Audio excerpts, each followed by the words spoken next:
story of how God was seeking a bride for his son. Each book is different from every other book. I'm trying to give you the keys for you to unlock it for yourself.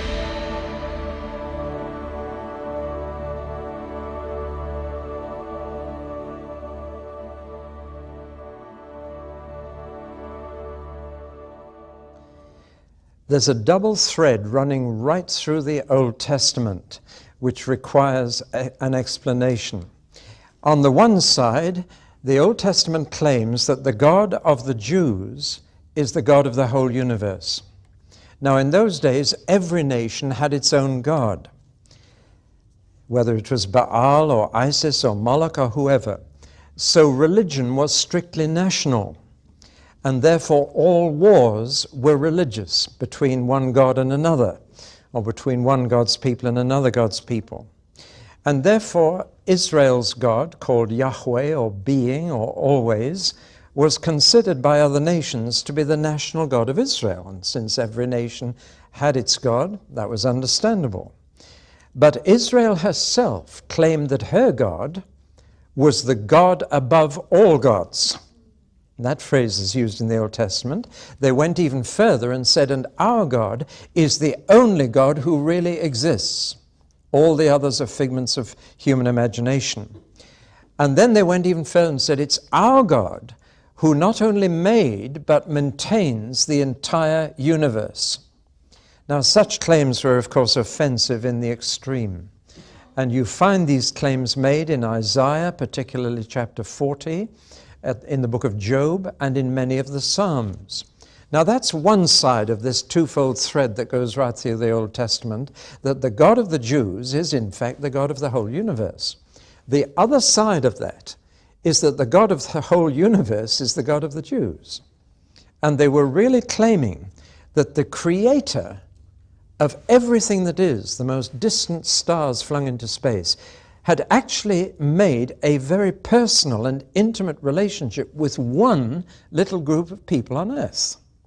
That the God of the universe had become the God of the Jews.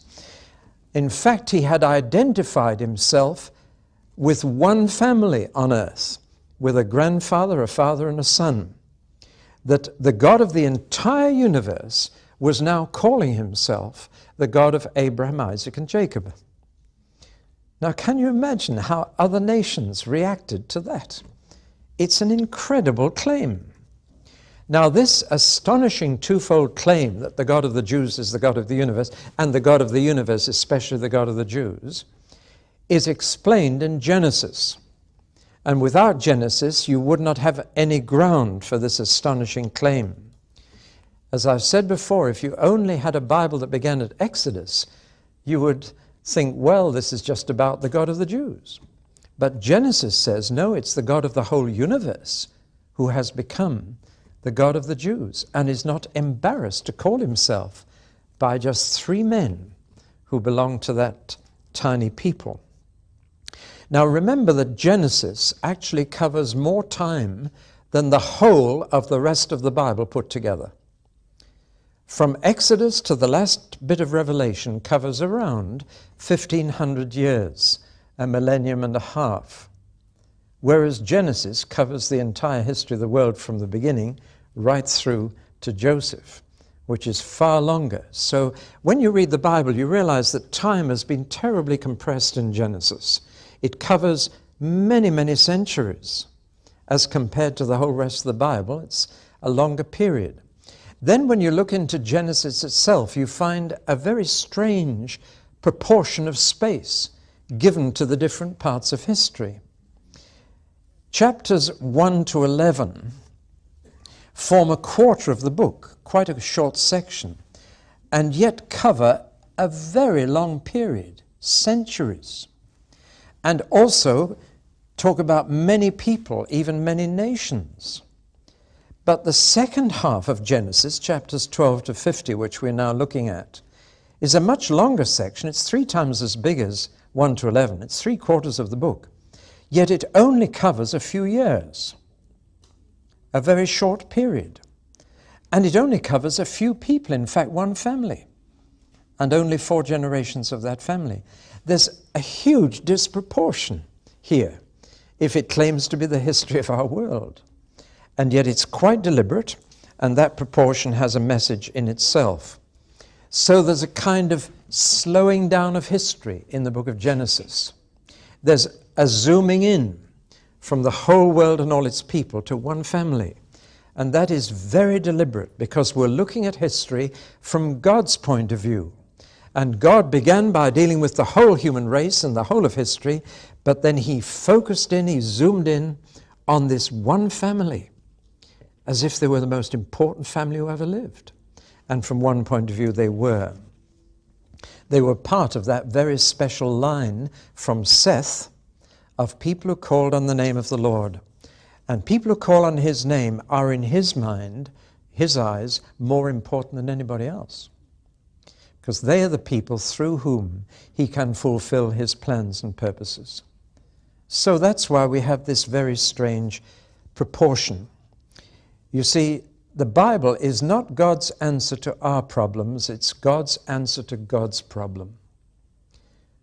I wish more people realize this. They present often the gospel as God's answer to our needs. Are you lonely? Are you unhappy? Does your life have no purpose? Then Jesus can meet your need. You've heard that kind of preaching. But actually, the Bible is not about our needs at all. It's about God's problem. And God's problem is, what do you do with a race that doesn't want to know you or love you or obey you? What's he to do? That's his problem. And one solution to that problem is to wipe them out and start again. He tried it, but what I didn't mention in the last talk was that when Noah came out of the ark, one of the first things that he did was to get drunk and expose himself. And from then on, the whole sad, sordid story began all over again. So even with Noah and his family, it didn't work. So God had to think up something else, but he already knew what he was going to do. To save the human race from themselves, but rather to solve his problem. If somebody asks me, why did God create us human beings? Then I give a very simple answer to that. He had one son already, and he enjoyed that son so much, he wanted a bigger family. Now, I can't express it more plainly than that. That's why you and I are here, because God wanted more than one son. He wanted a bigger family. And that's what he created us for. But the tragedy is, he finished up saying, I wish we'd never had our children. Now, what's he going to do about it? Well, he knew. And with Abraham, he began his solution to his problem. What to do with a rebellious human race. Now, he chose to do it through one particular part of the human race. And philosophers call this the scandal of particularity. What a phrase, but I want to explain it. It's important. The scandal of particularity is, why should God only deal with the Jews? Why didn't he save the Chinese through the Chinese and the Americans through the Americans, the British through the British? It's an offense to us that he chose to solve his problem through the Jewish people. There are 2 poets, one of whom is called William Norman Ewer and the other Cecil Brown. They both wrote very short poems. William Norman Ewer, who only died in 1976, wrote this poem, How odd of God to choose the Jews. Brilliant poetry, and certainly one of the most widely quoted poems of all time. So along came Cecil Brown, and he decided to write a second verse. And his second verse went, but not so odd as those who choose a Jewish God, but spurn the Jews. And those 2 verses sum up what philosophers call the scandal of particularity. Well, we had 3 children, and when I brought sweets for them, I could do one of 2 things. I could either bring 1 bag of sweets and give that to one of them and say, now share that with your brother and sister, or I could bring 3 bars of chocolate and give them 1 each. Now, guess which brought peace to the house? See? And it was much easier to give them each. some sweets. But we wanted to create a family. And if you're going to do that, then you must give the sweets to one and let them share it with the others. That's God's way. Instead of sending his son to be an American and a Chinese and an Indian and whatever, he chose the Jews. He sent his son to be a Jew, and he's still a Jew. And he said to the Jews, now you share that with everybody else. That's how he chose to save us. And it's his choice. You can argue with it, but that was his choice. And that's why he is calling himself the God of Abraham, Isaac, and Jacob. Chapters 12 to 50 are basically the stories of just 4 men.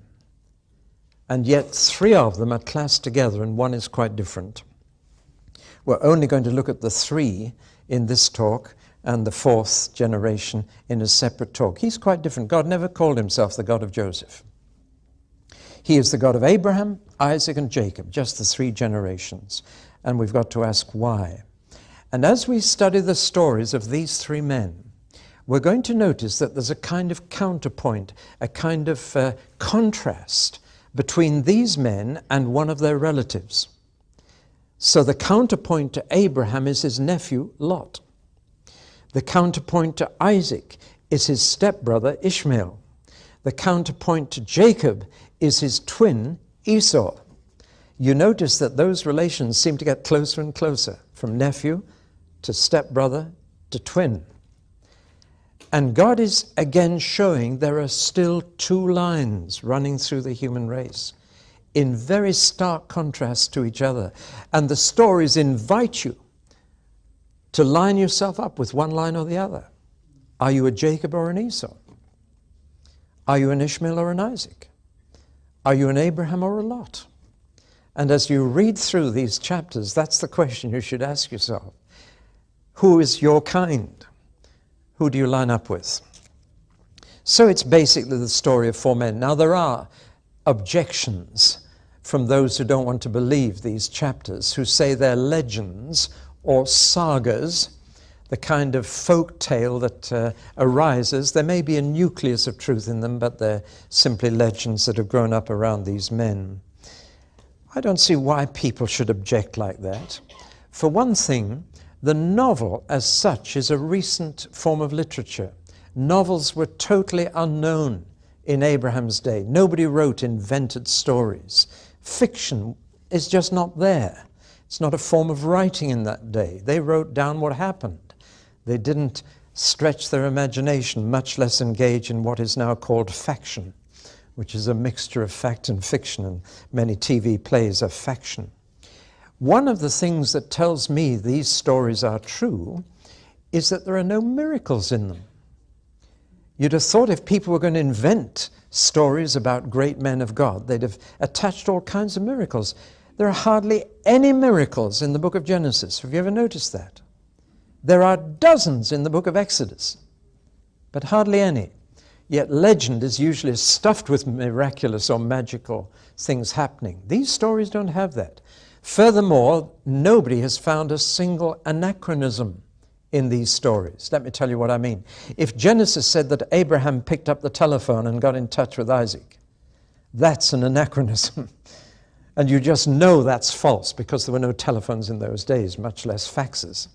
So if you saw a telephone or a fax mentioned in Genesis, immediately you'd be suspicious. But in fact, the cultural details that emerge in these stories, archaeology has shown to be totally true to the day in which they lived. So really, I believe there's no reason whatever for doubting the truthfulness of these stories. The one feature that natural explanation can't account for is that angels play quite a part here.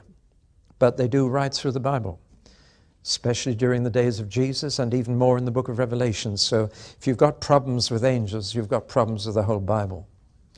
But apart from that, these stories are terribly ordinary. They're about ordinary men and women who are born, who fall in love, who marry, have children, and die. So what's difficult about that? They keep sheep and goats and cattle and grow a few crops. So what's the problem with that? They disagree, they quarrel, they fight. So what's new? They erect tents, they build altars, and they worship God. All of these things are totally within the range of normal human experience. So what's different about these stories? The answer is God talks to them. And they talk to him. They hold conversations. The God of the entire universe makes a friend called Abraham.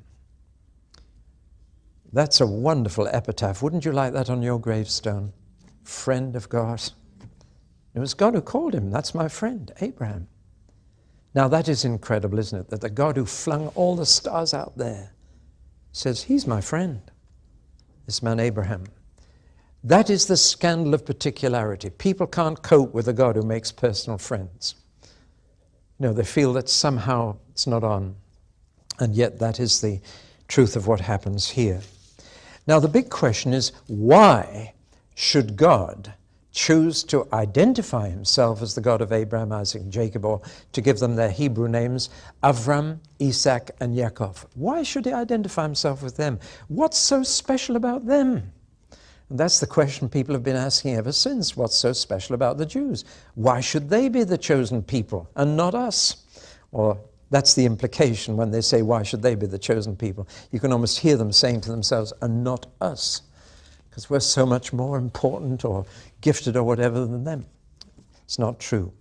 But the answer lies in God's sovereign choice. Not arbitrary choice, sovereign choice. The one thing that is quite clear is that these three men had no natural claim on God. God freely initiated the relationship with them. They couldn't say, we claimed that relationship. And in fact, on each of the generations, it is striking that the son who would normally inherit from the father didn't.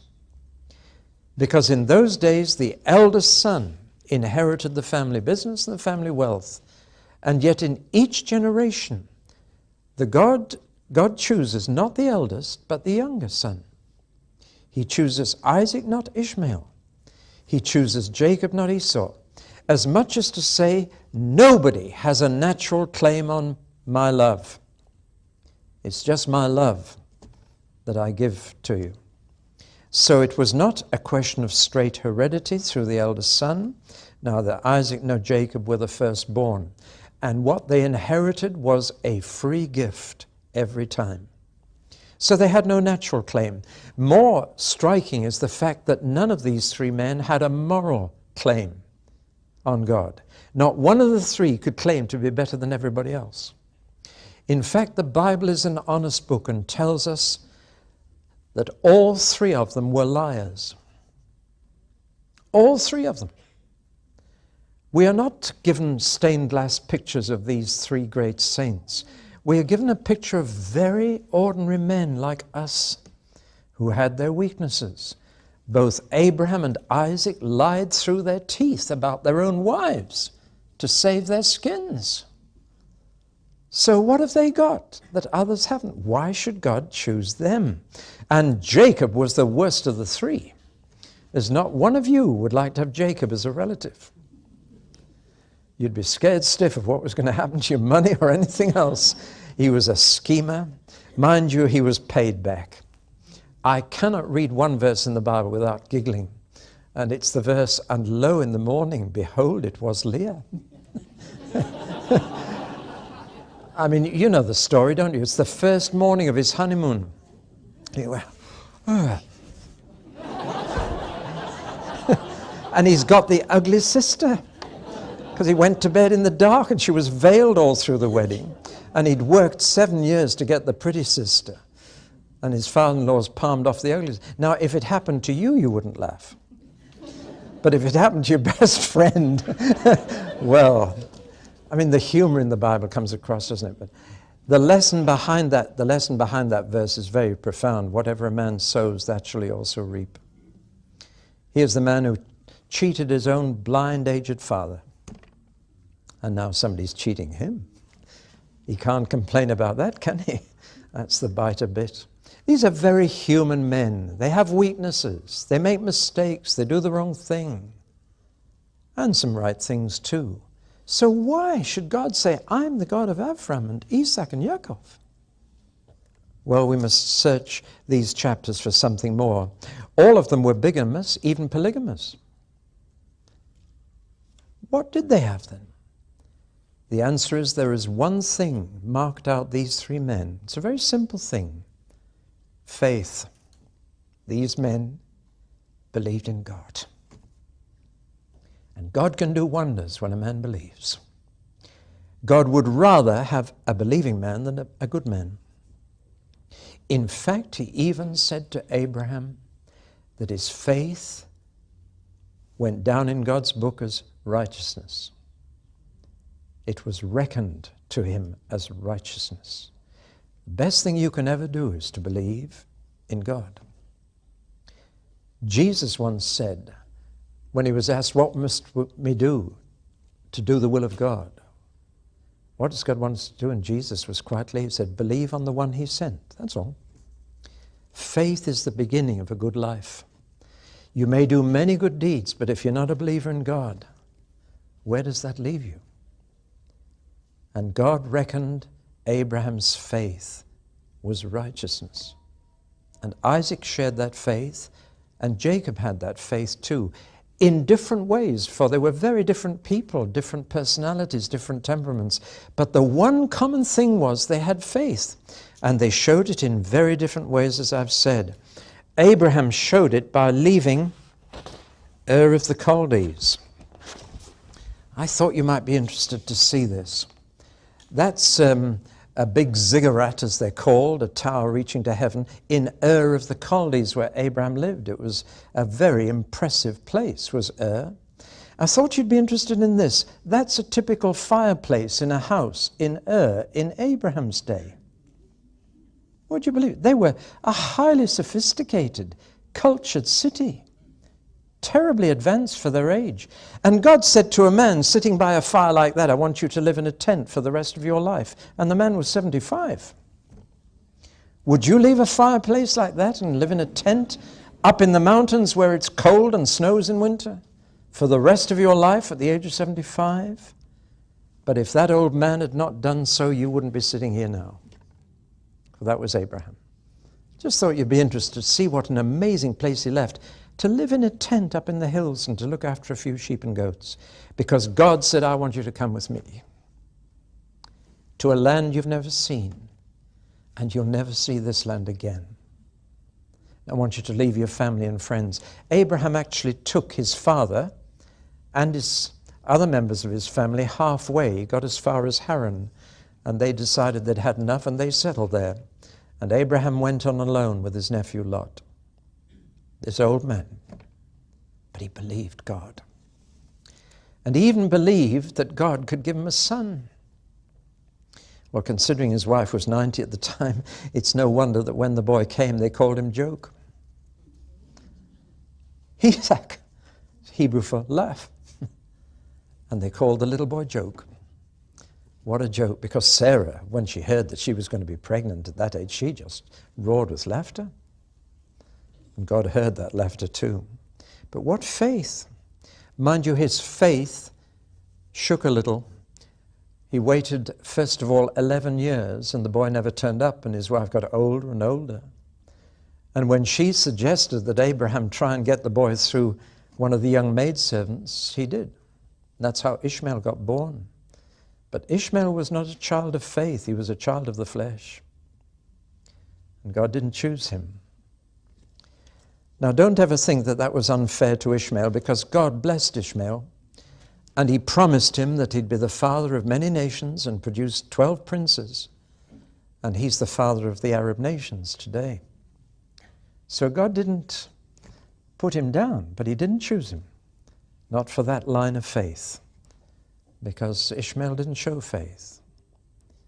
But he was blessed. And above all, Abraham exercised faith when God said, would you be willing to sacrifice your son, your only son, for me? That was after another 16 years had passed, and then the boy came, Isaac. You willing to sacrifice him for me?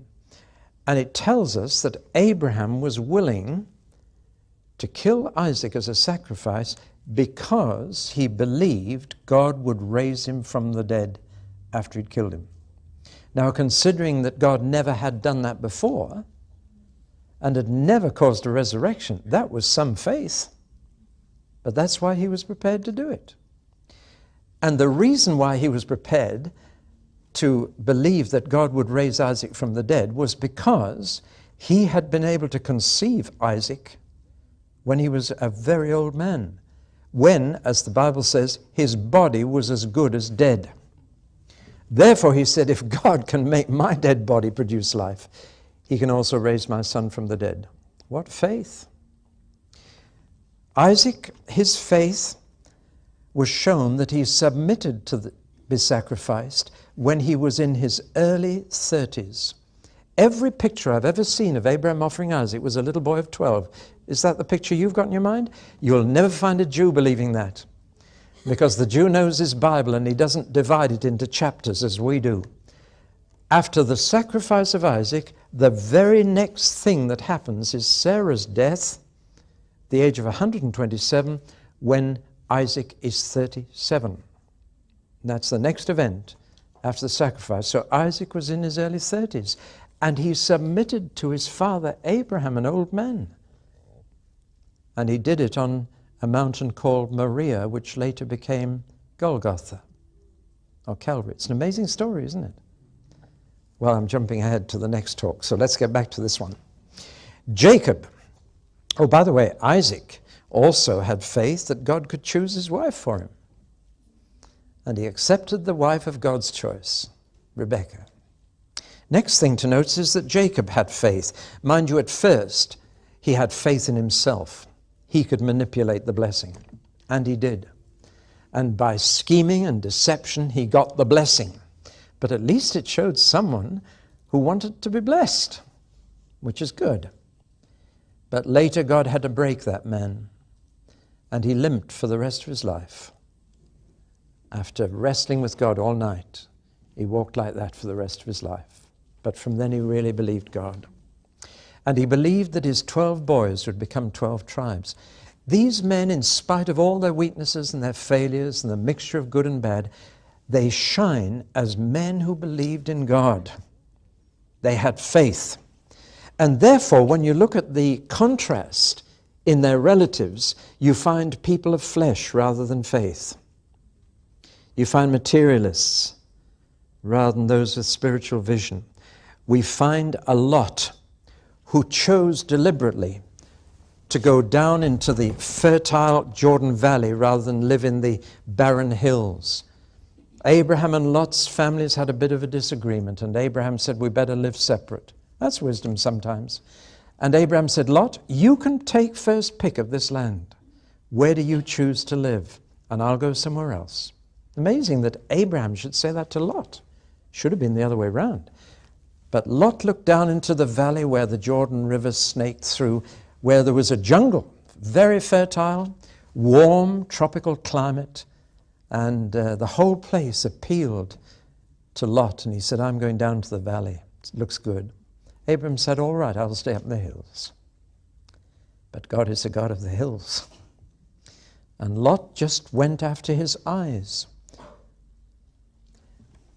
Now, not only do you see that in Lot, you see it in Ishmael, and you see it in Esau. Esau would rather have a plate of instant soup than a blessing when his father died, and he traded it for it. And the Esau syndrome is still around. People want everything now or next Tuesday at the latest. In fact, in the letter to the Hebrews, it tells us not to be like Esau, who regretted his bargain and afterwards sought the blessing with tears, but there was no repentance there. So that we've got these three men of faith contrasted with these relatives of flesh. And that kind of distinction runs through most families today. Those who live by faith, those who live by flesh. Now, this contrast is also seen in their wives. And you ladies, when you read these chapters, study the wives. They're very interesting. For one thing, Sarah, Rebekah, and Rachel had one thing in common. They were all very beautiful. not glamorous, but beautiful. And glamour fades, but beauty increases. A friend of mine, a Methodist minister, had a beauty queen contest in his church. This was 35 years ago and shocked his congregation. But he made one condition, and that is that every entrant had to be at least 60 years of age. And he wanted to try and demonstrate that glamour and beauty were two different things. Now it says of the 3 wives of the patriarchs, they were all beautiful and they had the lasting beauty of inner character. And they all submitted to their husbands. I'll go on to something else. The wives of the others are again a contrast to the wives of the men of faith. There's an unusual shaped mountain at the south end of the Dead Sea called Lot's wife. It's the shape of a woman running away. But even Jesus said, remember Lot's wife. She looked back to the comfortable life they were leaving, yet a life that was going to be judged by God. They lived in Sodom, a name that's become infamous in history. Well, that's what we're looking for when we read these chapters. We're looking for faith and flesh and the contrast between men and their wives. And you begin to understand why God says, I belong to this side of the family and not to this side. Let's just look at those 3 men in perhaps a little greater detail. God made a promise to Abraham on which we still rely. God began creation with one man, and he began redemption with one man, this man Abraham, and he made a covenant.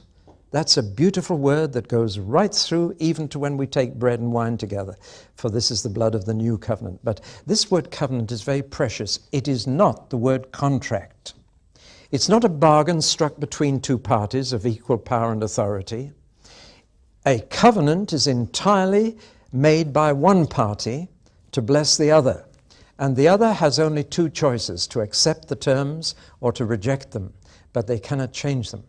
And God makes covenants and he keeps them. And God swears by them. Have you ever heard God swear? When man swears, he swears by a power greater than himself. He often says, by heaven I'll do that, or by God I'll do that. Well, God, you see, has nobody higher to swear by. So he swears by himself. And where a human being might say, by God, I'll promise to do that, God says, by myself I have sworn. And that's how God swears on oath. By myself, because there's nothing above God to swear by. So he swears by himself, and he tells the truth, the whole truth, and nothing but the truth. And he promised Abraham, virtually a covenant is a marriage. And the key words are always, I will. And if you read Genesis 12, God says 6 times, I will, I will, I will, I will. And the truth is that the God of the universe married himself to this particular family. And he promised them a place to live in. He gave them a little patch of land where the continents meet. The very center of the landmass of the world is Jerusalem. And that's where the road from Africa to Asia and the road from Arabia to Europe cross, near a little hill called Armageddon in Hebrew. And it's the crossroads of the world. He says, that's the place I'm going to give you forever. And they hold the title deeds to that place, whatever anybody else says, because God gave the title deeds to them, to Abraham and his descendants forever. Second thing God promised was to give them descendants, that there would always be descendants of Abraham on the earth. And the third promise was that he would use them to bless or to curse every other nation. Now that's the calling of the Jews, to share God with everybody. But that can cut both ways. God said to Abraham, those who curse you will be cursed, those who bless you will be blessed. And it is still the truth, as many have discovered. Now that was his covenant.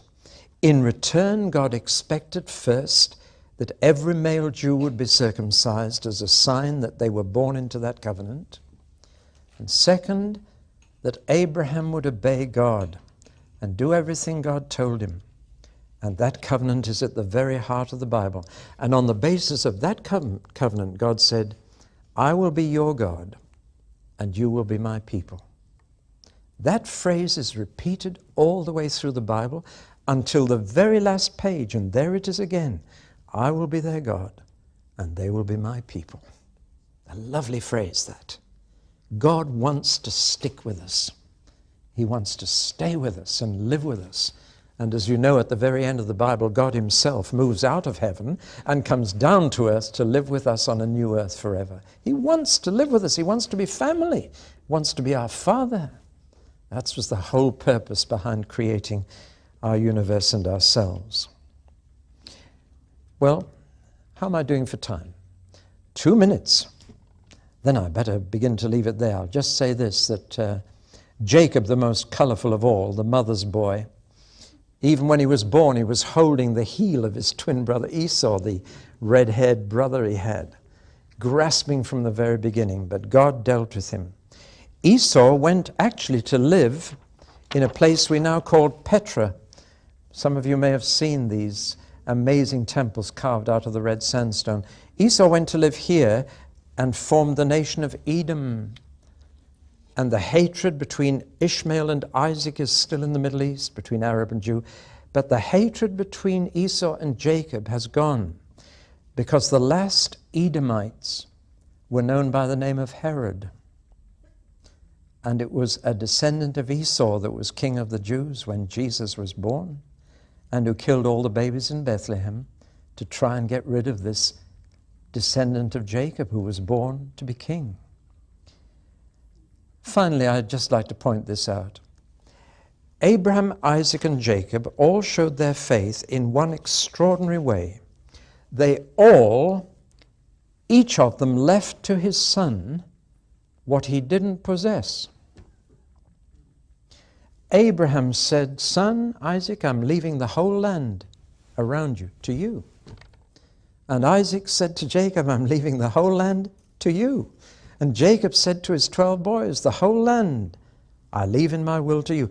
And not one of them possessed any of it except one cave, the family vault in Hebron, the cave of Machpelah. Isn't that amazing? What faith to write a will leaving a whole land to your offspring when you've never possessed it. But they believed that God had given it to them and that one day that whole land would be theirs. And finally, when I read Hebrews 11, I read about these men, Abraham, Isaac, and Jacob, and I read about their faith, and then it says this, all these were still living by faith when they died. They didn't just believe for a day or two. When they died, they were still believing because they never saw the promises fulfilled. And listen what it says now in that same chapter. They were all commended for their faith, yet none of them received what had been promised to them. God had planned something better for us, that only together with us would they be made perfect. See, Abraham, Isaac, and Jacob are not dead. I've seen the tombs of their bodies in Hebron, but they're not dead. Jesus said God is the God of Abraham, Isaac, and Jacob. Not was, is. He's not the God of dead people, he's the God of the living. And we are worshiping the God of Abraham, Isaac, and Jacob. They're still alive. And without us, they will not be made perfect. And they are among the great cloud of witnesses that's watching how we run. Because their perfection, their fulfillment of God's promises, is dependent on us too. We're all going to come into it together. When Jesus comes back to earth, you'll see Abraham, Isaac, and Jacob coming back with him. And together with us, made perfect in God's sight. All those weaknesses taken away and perfectly reflecting the image of God.